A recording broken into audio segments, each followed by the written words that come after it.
उपचुनाव का बिगुल बज चुका है और आज से विधानसभा उपचुनाव के लिए नामांकन की शुरुआत भी हो गई है। इसे लेकर प्रशासन की ओर से भी हर तैयारी की जा चुकी है।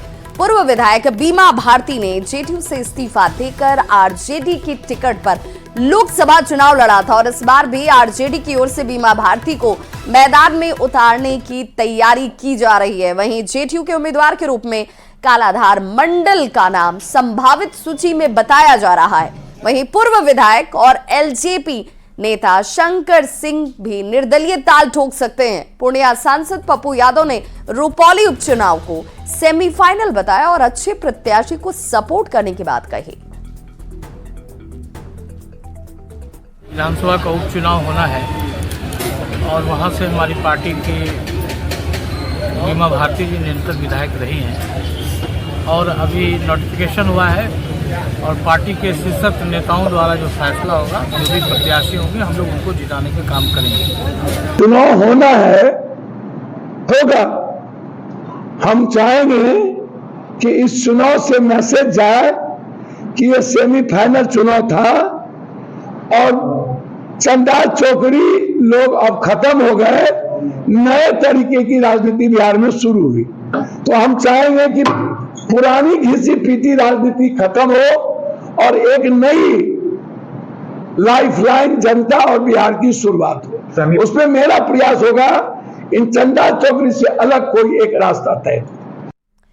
केंद्र में नई सरकार के गठन के बाद बिहार सरकार भी अब पूरी तरह से एक्शन मोड में नजर आ रही है। 3 महीने के बाद आज कैबिनेट की बैठक बुलाई गई है। शाम 4:30 बजे से होने वाली बैठक में कई एजेंडे पर मुहर लगने की संभावना मानी जा रही है और यह कहा जा रहा है कि आज की बैठक में कई विभागों में नौकरियों का पिटारा खुलने की उम्मीद भी है। स्वास्थ्य विभाग, पंचायती राज विभाग के साथ ही शिक्षा और कृषि विभाग में खाली पड़े हुए पदों पर वैकेंसी आने की उम्मीद है और इस खबर पर ज्यादा जानकारी दे रहे हैं न्यूज़ 18 संवाददाता रजनीश कुमार। बिहार में 3 महीने बाद एक बार फिर से पढ़े लिखे युवा बेरोजगारों के लिए नौकरियों का पिटारा खुलने वाला है। लोकसभा चुनाव खत्म होने के बाद, केंद्र में नई सरकार के गठन के बाद अब राज्य सरकार पूरी तरह से एक्शन में आ गई है। यानी 3 महीने बाद आज राज्य में पहली बार कैबिनेट की बैठक बुलाई गई है। शाम 4:30 बजे सचिवालय में आज मुख्यमंत्री खुद जो है बैठक में भाग लेंगे और इसके साथ साथ तमाम बिहार के मंत्री जो है बैठक में हिस्सा लेंगे। कहा जा रहा है कि स्वास्थ्य विभाग, शिक्षा विभाग, राजस्व एवं भूमि सुधार विभाग, पंचायती राज विभाग में आज कई नई वैकेंसी दी जाएगी और जिस पर मुहर लगेगी। यानी लगातार इंतजार कर रहे हैं युवा जो खासकर पढ़े लिखे हैं, तकनीकी योग्यता रखते हैं, लेकिन उनके लिए राज्य सरकार आज पिटारा खोलने वाली है क्योंकि आगे विधानसभा चुनाव है और 3 महीने तक लगातार सरकार आचार संहिता के बाद चुनाव में व्यस्त रही है। चुनाव खत्म हुआ है, नई सरकार केंद्र में बन गई है, अब राज्य में नौकरियों का पिटारा खुलेगा। स्वास्थ्य विभाग की अगर बात करेंगे, पहले ही स्वास्थ्य मंत्री मंगल पांडे ने 45,000 नौकरियों की एक तरह से घोषणा कर दी है। दूसरी तरफ पंचायती राज विभाग में भी 15,000 नई नियुक्तियां होंगी, इसकी भी घोषणा कर दी गई है। कुल मिलाकर आज सबकी निगाहें जो है 3 महीने बाद होने वाली पहली कैबिनेट की बैठक पर टिकी हुई है।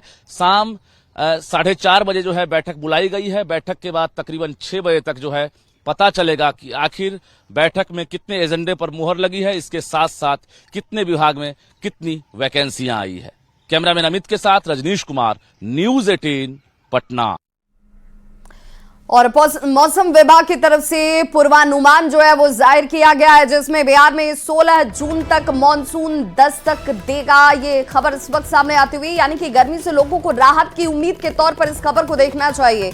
पश्चिम बंगाल के इस्लामपुर में कई दिनों से मॉनसून का ठहराव बना हुआ है। किशनगंज के रास्ते बिहार में मॉनसून प्रवेश करेगा। प्री मॉनसून बारिश भी नहीं हो सकी है असरदार तरीके से।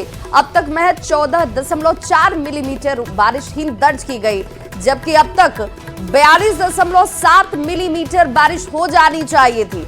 सामान्य से 66% कम बारिश होना और यही वजह है कि ज्यादा तपिश इस वक्त लोग महसूस कर रहे हैं। अगले 2 दिनों तक बिहार में लू से लोगों को राहत नहीं मिलने वाली है। अधिकतम तापमान जो है वो 44 से 45 डिग्री तक रहने की संभावना है। खबर बगहा से, जहां गंडक नदी में नहाने के दौरान 2 किशोरी डूब गईं। घटना बगहा के शास्त्री नगर मोहल्ले की है। स्थानीय लोगों ने एक किशोरी के शव को रेस्क्यू किया, वहीं दूसरी की तलाश अब भी जारी है।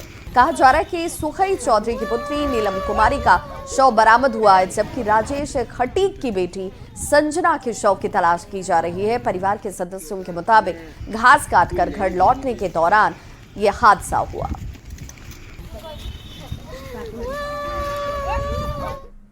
तो इस बुलेटिन में बस इतना ही। चलते चलते नजर डालते हैं इस वक्त के हेडलाइंस पर।